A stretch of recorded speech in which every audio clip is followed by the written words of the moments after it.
Hello everyone, I'm Michael Serapio. The Conservative leader is making an offer to the governing Liberals, offering them 2 hours of a Conservative opposition day next week so that the government can table its fall economic statement. Now, in more normal times, that would have been tabled weeks ago, but Pierre Poilievre is not doing this to be helpful to the government. What Poilievre wants is a public admission from the Trudeau Liberals that they have blown past their own financial guardrails. Take a listen to the Conservative leader, followed by Government House Leader Karina Gould. So we're today, common sense Conservatives, are calling for the Finance Minister to introduce a fall update to indicate whether she's keeping her promise to cap the deficit at $40 billion or whether Trudeau's completely lost control of the deficit once again. What I would say to them is that we should end the filibuster. That is something that is extremely important. It's enough, right? There's important work that we need to get done. And so, instead of just giving up a couple of hours, they should actually just send this to Proc where the Speaker sent it in the first place. But just to clarify. Well, joining us now are the Deputy House Leader for the government, Mark Gerretsen, Conservative House Leader Andrew Scheer, and NDP House Leader Peter Julian. Hello to the three of you. Hi, how are you doing? Listen, admittedly, when we invited the three of you today, I thought we'd start with the Conservative motion of non-confidence that comes up tomorrow. Instead, we're getting this offer from Pierre Poilievre to give up some time for a fall economic update. Mr. Scheer, I'll begin with you. What is your party trying to accomplish here? Well, we need to know just how bad the deficit has gotten. Normally, the public accounts for Canada are already tabled by now. Normally, there's already a fall economic update where Canadians can see an update on the nation's finances, know just how much the government is spending and how much they're taking in taxes. It's now well into December, and there's no sign of this update being given to Canadians. So what we're saying is, look, we understand that the Speaker has ordered that Parliament must be suspended until the Liberals comply with the order on the slush fund scandal, but we're willing to say, look, let's offer up some of our day, one of the days the opposition is given to propose a motion, to allow the Minister of Finance to come clean, to show Canadians where we're at. We've got a lot going on this year. We've seen labour disruptions across the country. We've seen the Liberals hiking the carbon tax continually. They brought in capital gains hikes, and so we need to know exactly where we're at in terms of our economic situation, but also how bad the deficit is, because Justin Trudeau himself admitted that big deficits cause inflation. We know prices are still high and still climbing, and so we just want some accountability and transparency and have the government show Canadians where we're at. Okay, so accountability, transparency is the argument, Mr. Gerretsen. Why not take up the Conservative offer? Is your government worried about bad economic numbers? If only the Conservatives' motives were so genuine and as sincere as Mr. Scheer has alluded to. But the reality is that Mr. Poilievre and Conservatives are offering 2 hours just before we go into a time when we're going to be doing a number of votes and then rising. Typically, we do these earlier on in the fall. The Conservatives are now suddenly trying to suggest that they're offering this time. This isn't how we do fall economic statements. We bring the statement into the House, it gets properly debated, and then we allow it to go to a vote. What the Conservatives are offering, really, in my opinion, is just an opportunity for Pierre Poilievre to get up and speak in the House after the fall economic statement so he can hear himself talk and probably recite a lot of the slogans that we hear so often. So listen, I don't believe that this offer is genuine or sincere. I genuinely believe that this is just gamesmanship and political partisanship when we should be really focusing on getting things done for Canadians, which is what we've wanted to do. And if the Conservatives were so genuine in this offer, why didn't they offer it weeks ago when we normally would have done a fall economic statement? Okay, Mr. Julian, what's your take? Should the government take advantage of this offer? Because we certainly are calling it close when it comes to a fall economic statement. There's just 2 weeks left in the sitting. Well, I mean, the Conservatives are a bit disingenuous. The reality is, on Monday, we had a unanimous consent motion that would have sorted out a number of things over the next 2 weeks, including opposition days, and the Conservatives said no, and they said no to their own opposition day as well, which was absolutely bizarre. So these are the kinds of games that Mr. Poilievre seems to be playing. I don't think it has much credibility with Canadians, and this is why I think the Conservatives are losing ground. They see the difference between the rhetoric and the reality. The fact is, we do have I think, grounds for an important debate around the issue of the fall economic statement. But what we've been saying, what the NDP has been saying as adults in the room, is that the Conservatives should stop their filibuster around the issue of their own motion, and the Liberals should be providing the STTC documents that Parliament has called for. And neither the Liberals or the Conservatives have actually stepped up in an adult way to get this resolved so we can move on to other issues. Can I just respond to some of the procedures? First of all, there have been a number of ways that finance ministers have presented fall economic updates.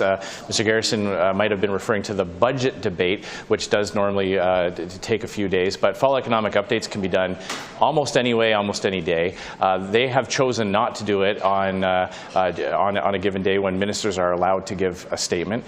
So we're saying, since they're refusing to do it on days that they control, well, let's offer them one of ours. And I still haven't heard a good reason why not. If the Liberals have a better idea, if they'd like to do it at a different time of day or on a different day of the week, let's make a deal right now. Let's find out what they would prefer, because what we want, we don't care which day it is, as long as it's done before the House rises for Christmas. We think it's fair to have the economic update provided to Canadians in such a way that parliamentarians can analyze the debate and hold the government to account. That's why we're here. Where was this sense of urgency before today, Andrew? This is suddenly.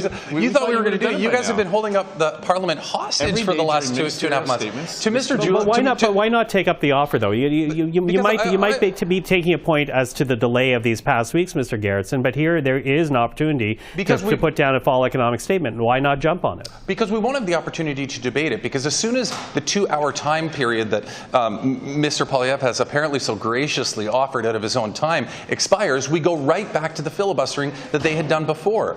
You know, and to Mr. Julian's point about saying the Conservatives should just let this go so we can get back to the work of Canadians, I would remind him that he and the NDP have already demonstrated how they can help us do work. They chose it to be important for the one issue regarding the GST holiday, and they were able to put aside the filibustering that the Conservatives were doing for that one day. So, you know, to Mr. Julian's point, they can help us get through this. They're choosing not to. We can put to bed this whole filibustering process that's been going on. The NDP know how to do it. They did it for the GST tax holiday, and now they just don't seem to be interested in doing it. Apparently, that was the only thing that mattered to them. Well, except that, you know, the Conservatives are offering you 2 hours to put the filibuster aside for a fall economic update. I'm still confused as to why you're not using that. Well, now he's saying 4. This is the first time I've heard 4 hours. Let's make a deal. Do we hear 8? Do we hear 10? You tell us what you need. We believe it's important. We believe it's important for Canadians to get an update about how much you're spending, how big the deficit is, how much more you're taking in taxes. Right. If you say 2 hours is not enough, I can go upstairs. We can. Maybe we should chat about it afterwards. But the reality is, and Mr. I'm happy for you to negotiate it here on air. Real time. CPAC is getting a scoop here.